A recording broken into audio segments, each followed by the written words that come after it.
ابلے ہوئے چاولوں کے پانی سے ہاتھ دھو لیا کریں ہاتھوں سے، کالے داغ اتر جائیں گے۔ جن لوگوں کے چہرے پر کمزوری ہے تو وہ ہر کھانے کے بعد کالی مرچ کا سفوف چاٹ لیا کریں۔ دل کے مریض زیادہ تر انجیر کھایا کریں، جلدی بڑھاپے کا شکار نہیں ہو پاؤ گے۔ بس بادام، پستہ اور لونگ کھایا کریں، بہت فائدہ مند چیز ہے۔ نہار من کشمش کھانے سے جسم کے پٹھے مضبوط ہو جایا کرتے ہیں۔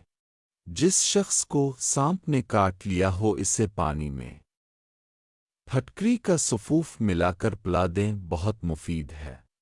شوگر کے مریض زیادہ تر ادرک اور پیاز کھایا کریں، بہت مفید ہے۔ گردوں میں سوزش ہو جائے تو کوشش کرو کہ کیلے کا استعمال زیادہ سے زیادہ کیا کریں، بہت مفید ہے۔ جسم میں بہت زیادہ کمزوری ہو تو کوشش کرو کہ بھینس کے دودھ میں 7 دانے کھجور کے پکے کے کھایا کریں، بہت مفید ہے۔ زیتون کے تیل میں الائچی کا سفوف ملا کر کھایا کریں۔ سر کے بال لمبے ہوتے ہیں، ناف میں چمبیلی کا تیل ڈالنے سے پیٹ اندر کی طرف سکڑ جایا کرتا ہے۔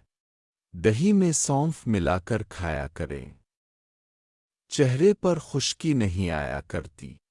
سر کے بالوں سے خشکی کو ختم کرنا ہے تو دہی میں انڈے کی زردی ملا کر بالوں میں لگائیں، بالوں کی خشکی ختم ہو جایا کرتی ہے۔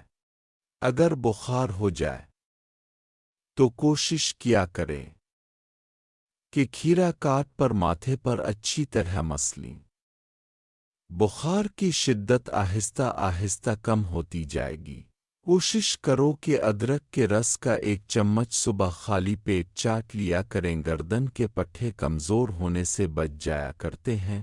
اگر جس کو پرانا نزلہ کھانسی کا مسئلہ ہے تو ان کے لیے ادرک انتہائی اہم چیز ہے۔ اس کے علاوہ اگر 10 مردوں کے برابر قوت چاہیے تس ادرک کا رس صبح خالی پیٹ چاٹ لیا کریں۔